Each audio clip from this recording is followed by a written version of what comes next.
What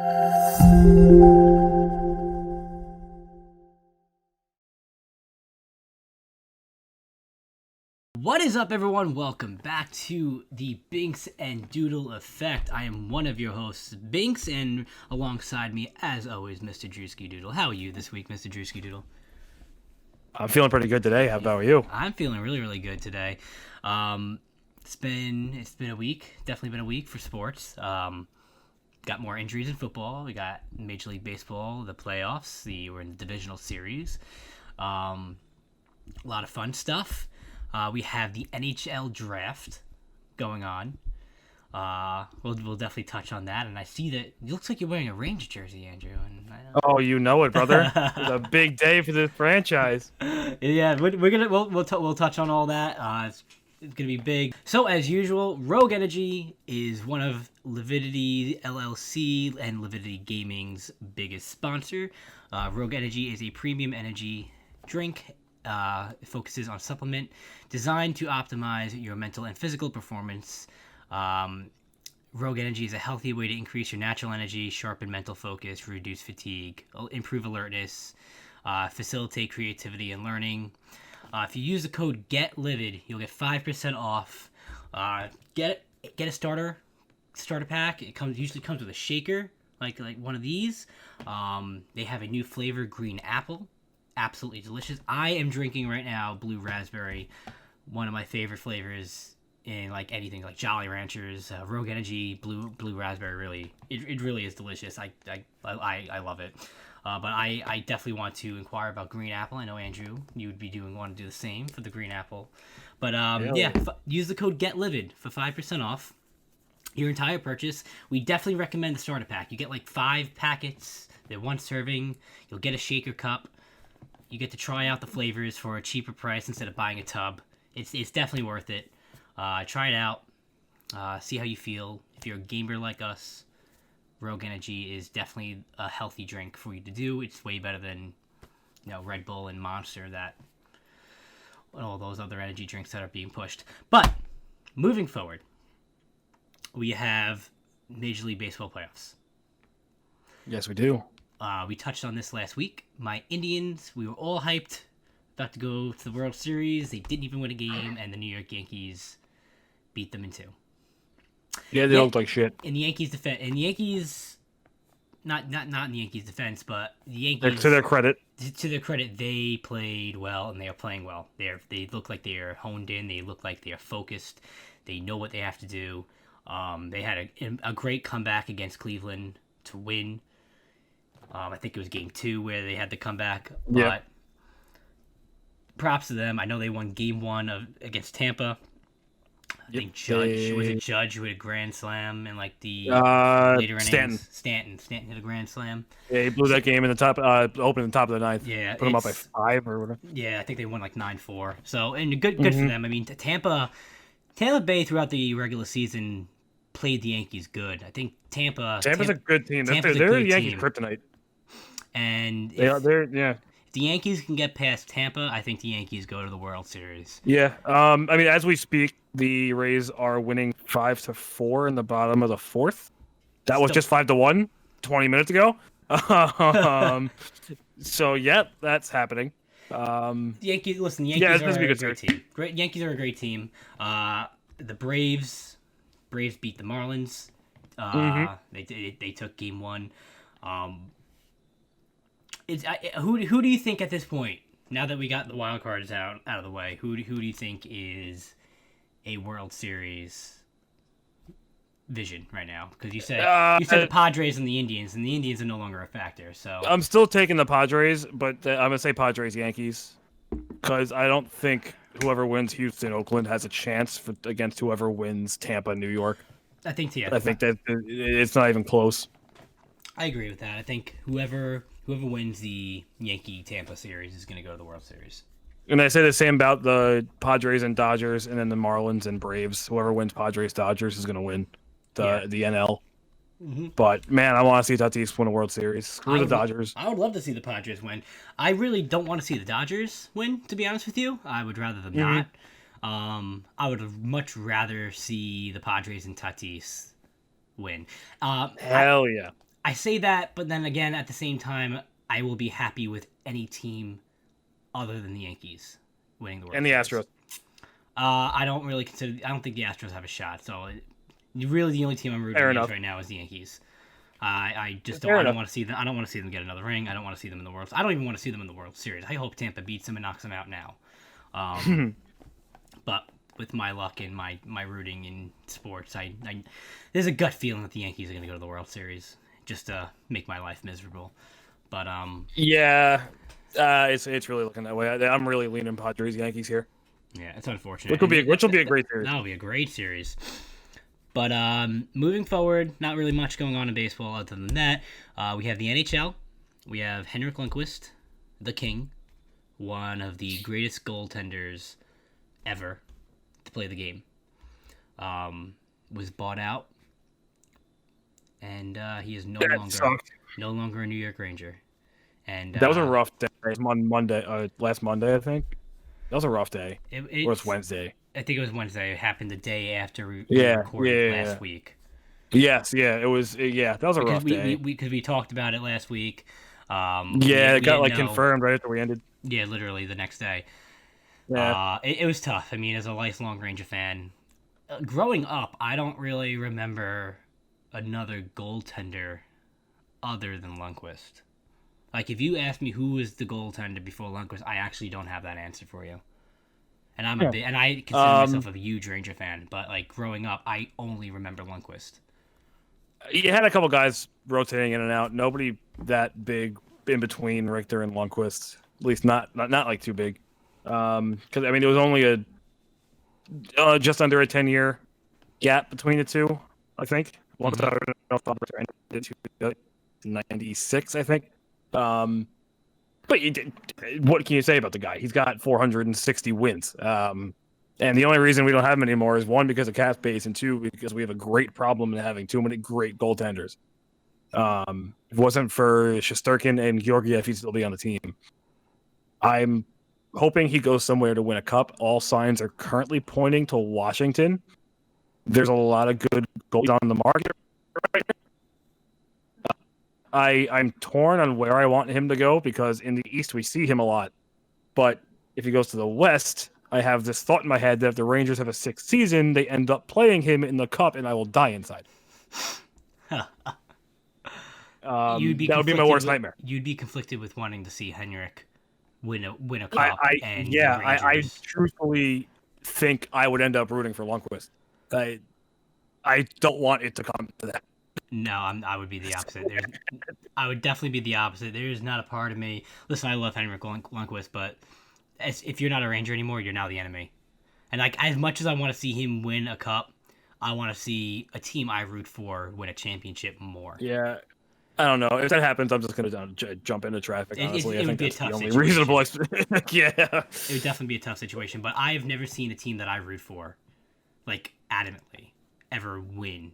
And the closest I've ever had was a 2014 Rangers who lost to the Kings, and then the following year, the 2015 Mets lose to the Royals. I mean, that's the closest I've ever had a team that I root for. Yeah. You know, I've seen the Jets go to the championship game 2 years in a row, and it is the worst feeling in the world seeing them be one game away from the Super Bowl. Not that either year they would have won the Super Bowl. So in that sense, I'm glad they probably lost in the championship game. But like, if for some reason that situation happens, I'm rooting for the Rangers. I love Henrik Lundqvist, always will. But in that situation, I think I want to see a team I root for win more than I want to see Lundqvist. I hear you. You know? That's just, you know. Thank God for the Patriots. That's the only reason I've had W's as the Patriots. But to be fair, like, the difference in how big of a fan I am in the gap between the Rangers and Mets and then the Patriots is huge. I love the Patriots. I'm a big Patriots fan. But if you told me if I had to drop everything and root for one team the rest of my life, it's gonna be a tough between the Rangers and Mets. But God, I want to see the Rangers win a Stanley Cup so bad. You know what? And tonight, our chances of going to the Cup and winning just got increased because the Rangers had the number one pick, and Mr. DrewskiDoodle, who did we pick up? Oh, Mr. Alexis Lafreniere. It's gonna be a good year. Our offense is gonna be ridiculous, and you said Who did we get? You said we drafted the defenseman then as well. I didn't. Yes, we traded the number 22 overall pick to Calgary. We ended up with the 19 overall pick, so we moved up 3 spots. We traded a defenseman, Braden something. They were talking very well of him. He's a very physical player, and he has playoff experience in his minor league team. So I'll take it. The Rangers have a lot of young defensemen coming up who are going to be awesome. They're all on the right point. None of them are on the left point. This kid plays the left, so that'll be huge. That's really filling a gap. We just need to fill in a center position, and we're looking good. Do you think Zibanejad gets the C? This year? I don't know. I would, if I was the manager, absolutely. I don't see a reason why not. I don't like having 5 alternates or 4 alternates, whatever they have. Yeah, you gotta have one main one. Mm-hmm. I would personally. I think he didn't have it because I don't really know. It was a weird situation. It's like people talking about him or Kreider. I don't see a reason why he doesn't get it this year at all. Understandable. I wouldn't want Kreider to have it, honestly. I don't think he's much of a leader like Zibanejad. Yeah, he's up there, but Zibanejad's number 1. He's just fantastic. Obviously, not going to give it to Panarin after 1 season. It's a very new team. No one has been around for that long anymore. Now that they traded Mark Stahl, there's only 2 people left from the 2014 Cup team, which is Kreider and Jesper Fast, and Jesper Fast is most likely going to be traded. So I see a case for Kreider, but Zibanejad, it's him. I think Zibanejad. He is the future. Absolutely. Moving forward with the NFL, we have big news that kind of just came up today. First and foremost, before I state that news, if you go back to other podcasts on my channel with Exposed After Dark, I have, since the draft, always shit on Sam Darnold. I never liked him, never thought he was going to be an NFL quarterback, and I have yet to be proven wrong in that. It has now been announced that Sam Darnold will be benched in Week 5, and the Jets will be going with Joe Flacco. And I have mixed feelings about it. One, I think the Jets have a better chance with Flacco as a quarterback. But at the same time, I think I would still rather see Sam start, mainly because if Sam is starting, I know we're going to lose, and I want Trevor Lawrence. And I think Flacco is a factor enough where the Jets could maybe squeak out a win against like Miami. I mean, the next 5 games, the Jets are, no matter who's quarterback, the Jets are going to be 0-9, and then we have Miami. And if Flacco is still playing with Miami, I think the Jets could beat Miami with Flacco. Maybe, personal opinion. Maybe. So it would be a shootout, but like I said, I have mixed feelings about it. I'm happy I don't have to see Darnold play. Yeah, I want to punch myself watching him. So I'm happy that Flacco is going to be starting Week 5, but I think the Jets have better chances of winning with Flacco, and I really, really, really want Lawrence. I want the number 1 pick. So it's mixed feelings. It's definitely mixed feelings. I get it. I get it. Aside from injury, I don't really see the point of starting Flacco. Like, he's not your future quarterback. No. To be fair, Darnold probably isn't either, but still, like, start the young guy, see what happens. So unless he's hurt, I really don't see the point. Yeah, I mean, I know there's a possibility that Darnold gets traded to Pittsburgh. He could. Juju wants Darnold when Ben retires, and I think Ben probably has 3 or 4 more years left in the tank as long as he stays healthy. So I mean, if Darnold got traded to Pittsburgh, I don't know what we would even get for Darnold. But if Darnold went to Pittsburgh and Darnold now is the backup and watches under Ben for 4 years, who knows what Darnold could be turned into with the proper, make a big difference. Yeah, with the proper training. Yeah. It'll be interesting to see. I'm all for getting rid of Darnold, but we'll see. We'll see how it is. But want to talk about Cleveland? 49 points. Go. So I'm going to bring back my statement from last year that got proved really wrong. The Browns are here. They're on. They are nice. I mean, the Cowboys defense sucks. Let's not forget that. But you don't fall ass backwards into 49 points. It was Odell Beckham's like best game as a Cleveland Brown. It was one of his best games ever. That was a fantastic game. Dude, I got so many texts from people, like friends, who were like, "Yo, and yeah," because I always said that Odell Beckham was not like I think he's overhyped. I never thought he was anything special because anytime you get into Odell Beckham's head, he's completely taken out of the game. And if he's focused, Odell Beckham is a great wide receiver. If he's focused, you get into Odell Beckham's head, it's over. And I always said just because he has that trait, I don't ever look at him as like a top 5 receiver, top 10 receiver in the league. I think I can name other receivers I would rather have on my team over Odell. And plus, he's a head case for a locker room. But people would text me like, "Yo, Steve, blah blah blah blah. Look at this. And you say he's not a top 5 receiver." I'm like, dude, that was one game. Name the last time Odell like blew up like that. It's been forever. So yeah, I agree. People look at him. I think people look at him as a top 10 wide receiver, and he's not. He's top 20. Okay, I'll definitely give him top 20. I would give him top 20. I would give him like the lower end of top 20. Closer to. But 20. No, I mean the Browns are nice. They have an average, if not slightly better defense. But the money is their running game. The running game is sick. Chubb and Hunt, dynamic. Chubb and Hunt are I mean, it says something when you can justifiably start either of them in fantasy. Mm-hmm. It's taking a lot of the load off Baker because I think that needed to happen. Yes, absolutely. And now it's making Baker more comfortable when he throws, and he's got a good receiving core with Landry and OBJ. They're gonna be they're a good team. They're gonna be a playoff team for once in who knows how long. But that's a tough schedule. They play good teams.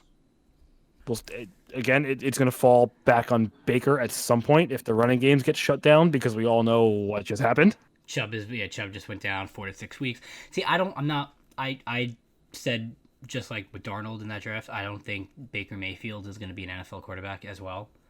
And he hasn't shown me anything to prove otherwise. I don't think the Browns make the playoffs this year. Even though they are,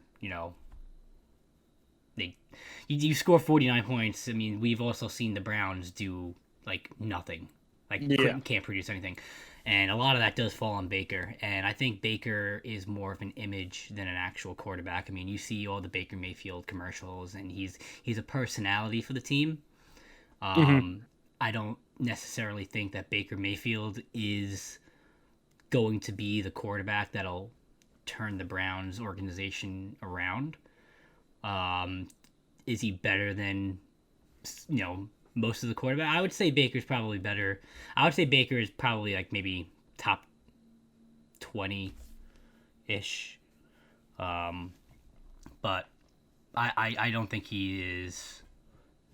I don't think he has that it factor. They're going to go forward because of their run game, primarily. They're in a weird spot because since they got blown out 38-6 in week 1, they're averaging like 38 points a game, which is awesome. But they played Cincinnati, Washington, and Dallas. You got to find a happy medium here. I mean, they go forward. They play the Colts this week, which is going to be the Colts have the best defense. Their defense is sick. That'll be an interesting game. I think that's going to say a lot about the Browns. Because then you got to think they're fighting with the Steelers and Ravens for their division, and honestly, the wild card too. I think the Ravens win that division. The Steelers will have the wild card. That's why I don't think the Browns make the wild card. I think maybe so. Yeah. Let's just say let's say either way. Let's say Pittsburgh or Baltimore wins the division, which they obviously are. You then have the other one's going to get a wild card spot. I think that's a guarantee. So you have Cleveland basically fighting with New England. Whoever loses between Tennessee and Indianapolis and the Raiders for a wild card spot. You're right. That is really tough. That's really tough. I think the Browns are the worst team out of all the ones you just listed. Yeah, I think I agree with you. I think still the Patriots considering get the 6th seed. They could. I don't think the Raiders would get it. I don't think Tennessee makes the playoffs either. Honestly, I say Tennessee wins the division. Personally, I find the Colts as pretenders. I don't think they're going to keep it up. I always say defense wins championships, and the Colts have a phenomenal defense. They have an excellent defense. I mean, there's a lot of football to play. A lot of football to play. Let's just hope we finish the season. Yeah, but dropping 49 points, regardless. If I'm the Cowboys, the defensive coordinator, that you are getting screamed at. Dak Prescott, if we want to talk about a quarterback that is overrated, is Dak Prescott. I'm sorry, Cowboy fans. I know you want to yell at me, and I don't want to hear, oh, look at all the passing yards he does. He was like what? He was like number 1 in passing last year, blah, blah, blah. You know why he has so many freaking passing yards? Because Dallas is always losing. Dak has to throw the ball. Yeah. When you're down 21 points pretty much every game at halftime, you're not running the ball. Ezekiel Elliott is no longer a factor on the run. Dak has to pass. That is why this man is throwing 400-500 yards a game, because you got the defense is constantly letting them down. The Cowboys are forced to pass the third and fourth quarter every game.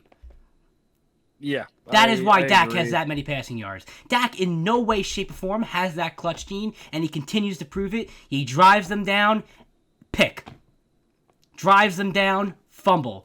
Dak does not have that clutch gene. Dak is nowhere near a top 10 quarterback in the league. Dak is completely overrated. It is obscene that he wanted that much money for his contract. I don't care how many passing yards you throw. You have that many because you are constantly down. You have to pass. I'm sorry, Cowboy fan. You can comment below and tell me that I'm wrong, but I'm not. Tell me how you really feel, dude. The NFC East.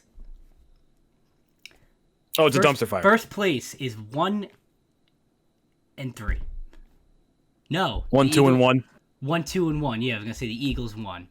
So basically 1 and 3, but a little shinier. Yeah, you know what? And the Eagles suck too. Carson Wentz, Philadelphia fans. I've argued with Philadelphia fans on old podcasts where people were defending Carson Wentz. Carson Wentz sucks too. He is dog shit. I don't even want to hear it. I'm sorry. I get riled up. I do. That team is not good. The Eagles are not good. The NFC East. I am so hoping that Washington football team wins that division. You have no idea how bad I am rooting. I am. I kind of am too. The Washington football team. The fact that the Giants have a chance at the division still. The Giants are 1 game out of first.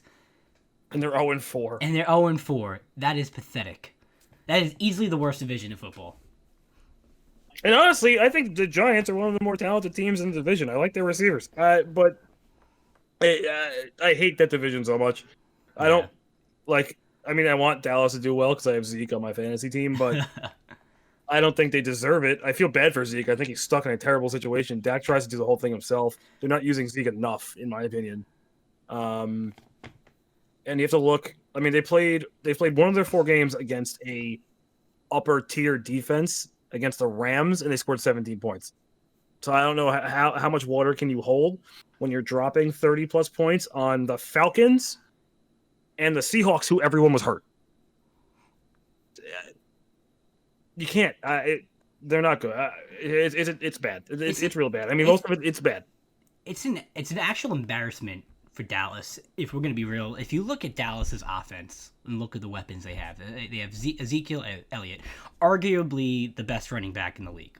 I would argue that he's not. But you can definitely argue points at why he's the best running back in the league. Then you have Amari Cooper. You have Gallup. You have CeeDee Lamb.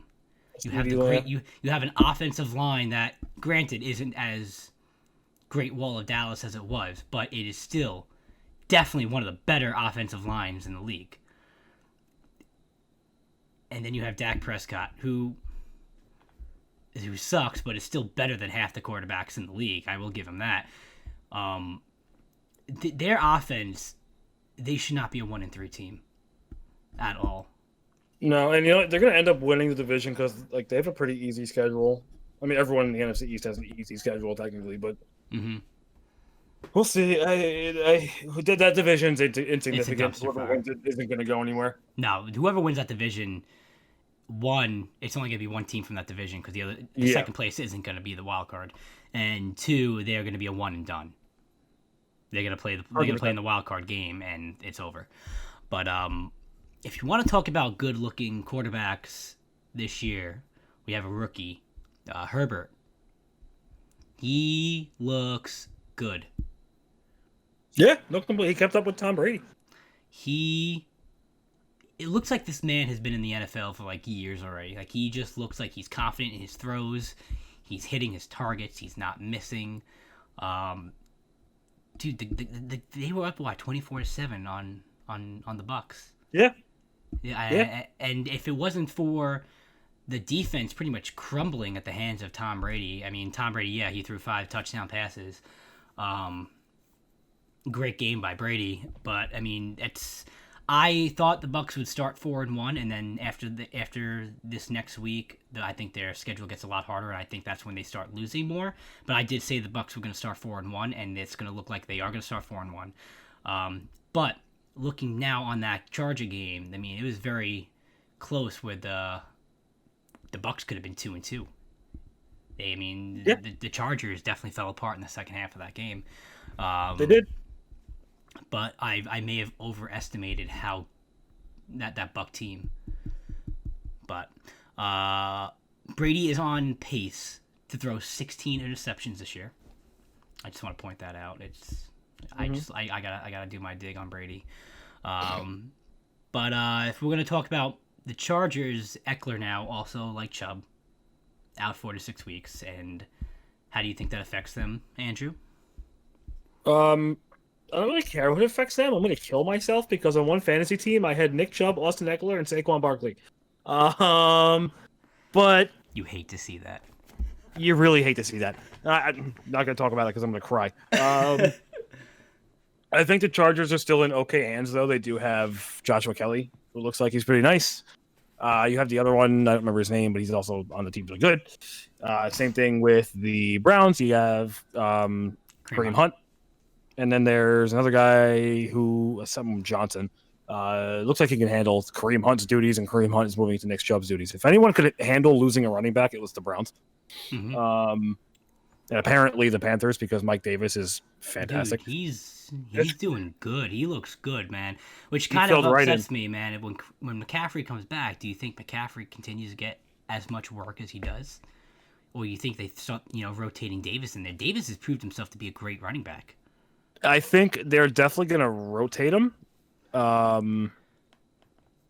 don't know. I mean, it depends if you're looking at it from a fantasy standpoint or a football standpoint. A fantasy standpoint, I see McCaffrey going the way of Gurley. Gurley was absolutely dominant in fantasy for 3-4 years, and then he got hurt, and it was slowing down.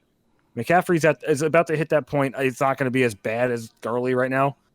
But there's definitely going to be a decrease in workload for McCaffrey, not only because Davis is showing he's good, but also to prevent further injury. I don't foresee the same with Eckler or Chubb. I think they slot right back in. But I think all three of those teams are going to be fine. Fair enough. Definitely fair enough. Yeah. I know you wanted to talk about the Dolphins and the 49ers this week. The 49ers are still The Dolphins are going to beat the 49ers. That's a hot take. If no roster changes happens, if it's the same roster from last week, mark my words, the Dolphins are beating the Niners. That's a hot The Dolphins, take. I think, are the single most underrated team in the league this year. I think they're a solid team. They have offensive weapons. They've played defense. They could win that game with Nick Mullins at quarterback, which no dig at him. He did a fine job, but with Nick Mullins at quarterback, I think Bosa's still out. Mostert is iffy. You did get Kittle back, and Kittle had a game. You do get Kittle back, but he's only as good as the guy throwing to him. So it is a winnable game for the Miami Dolphins. Now, I want to see the Dolphins lose. And it has nothing to do with, the Jets with the standings, because I want to see the Jets go 0-16. So let's just get that out of the way. I want to see the Dolphins continue to lose, strictly for the fact that I want to see a quarterback change. I want to see Tua play. And if the Dolphins continue to look good and potentially start winning with Fitz, they're not going to change the hot They're going to hold back, yeah. I mean, Fitz is playing really well. He's really holding on to that job. I want to see Tua play. And I really don't want to wait for next year to see this kid play. So I would like Fitz to kind of fall apart a little bit and them have a change in quarterback committee. And we'll get to see Tua play, and maybe Fitz just act as like a mentor on the sideline. I mean, the man's got incredible knowledge, and he's been in the league for so many years, and it would be a good asset for Tua to just kind of learn, the role. I agree. I definitely agree. I do. So I do want to see Miami lose. I would like to see Miami start losing. I really want to watch Tua. To see him. Yeah, I get that. He's going to be so exciting. I'm not even they're in my favorite team's division, and I'm excited to see this kid play. Like, that's... I mean, look, you know how much I hate the Patriots. And I think a lot of that hate stemmed because I actually hated Tom Brady more. Because right now, unpopular opinion with me, I fucking love Bill Belichick. I have nothing against Bill. I love him. I think he's the best head coach I've ever to be in the game. I enjoy watching the Patriots with Cam. So I understand now that my hate was never with the Patriots. It was just with Brady. And I have no problem. Even with the Bills, I enjoy watching Josh Allen play. So pretty much all three teams in my favorite team's division, I get excited to watch. And it's so pathetic that I have to root for the Jets. But I want to see Tua play. I want to see Tua with Allen. Like, can you imagine Miami Bills, man? That would be an incredible quarterback duel. Yeah, I mean, listen, I feel the same way. I'm a diehard Patriots fan, but I love watching the Buffalo Bills right now. They're so much fun. Such a fun team to watch. I got nothing against them. They're great. Josh Allen's a beast, so I get it. And then when Tua comes up, that's going to be fun. It's going to be a lot of fun. It's going to be, and we're going to have 3 of the 4 teams with, like, mobile quarterback. I mean, the Patriots, you have Cam Newton who could run. You have Josh Allen who could run. Yep. You have Tua who can run. Tua is going to be the only lefty quarterback, fun fact, when he starts playing. Yeah. And I think there's something about lefty quarterbacks, because I was a big Michael Vick fan. I think that's why I'm so excited for Tua, because I love watching lefty quarterbacks play. It's something about him. I don't know why. I just do. Yeah. And I'm kind of rambling off into nothing, but like I want to. Listen, it's gonna be nice. He's got weapons. Listen, I agree with what you're saying. Miami is definitely underrated. It's gonna be a fun game to watch.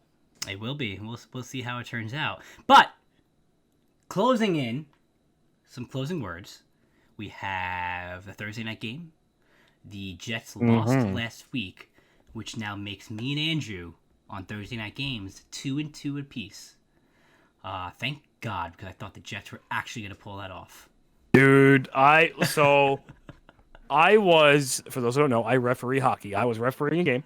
The first period had just ended. I look at my phone, and I'm like, holy crap, Sam Darnold just ran in a 50-yard rushing touchdown. I'm like, I'm nowhere this week. Then I saw him get hurt, and I'm like, oh, no. I mean, it turned out to be a pretty close game. It was a fun game to watch. But they couldn't pull it out for me. But if that was their one winnable game, they're officially going 0-16. I hope. I mean, like I said before, they're definitely going to start 0-9.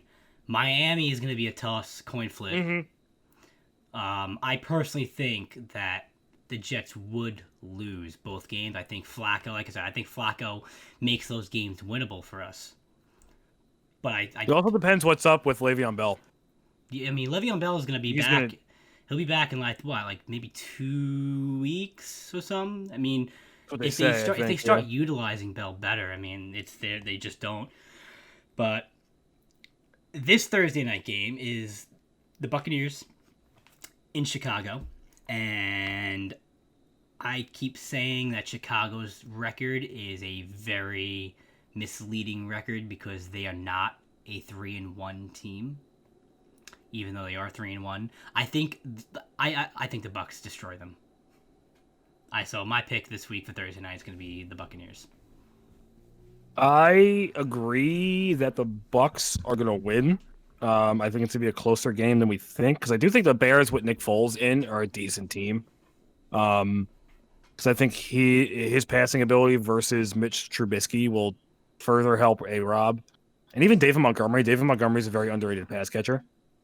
But it's not going to be good enough to beat the Buccaneers. It's just not. So yeah. Definitely, I think so. No matter what happens, we're still gonna have the same the record. Bucks are gonna win the game, but Bucks are gonna win. But it's gonna be a closer game than we think. We're gonna both be 3-2 now on Thursday night games next week. Most likely, but I do give the Bears some credit with Nick Foles at quarterback. With Mr. Trubisky at quarterback, hell no. I think the Bears are a better team. I agree with you. I don't know why Trubisky had the starting job ever. Yeah. Because if they have a good pass thrower, like they have A-Rob, they have Anthony Miller. Anthony Miller's a big boy, and like I said, David Montgomery is a better pass catcher than people realize. Mm-hmm. I feel like people don't realize that just because I feel like they use Cohen more as the passing. Yeah, he's done now, and he's out. Yeah, he's done. Yeah, poor guy. I like Cohen too. Cohen, but I hate him. I don't know why. I just don't like him. I just feel like every time I've seen him. No, and I cannot tell you why. I just don't like him. I think.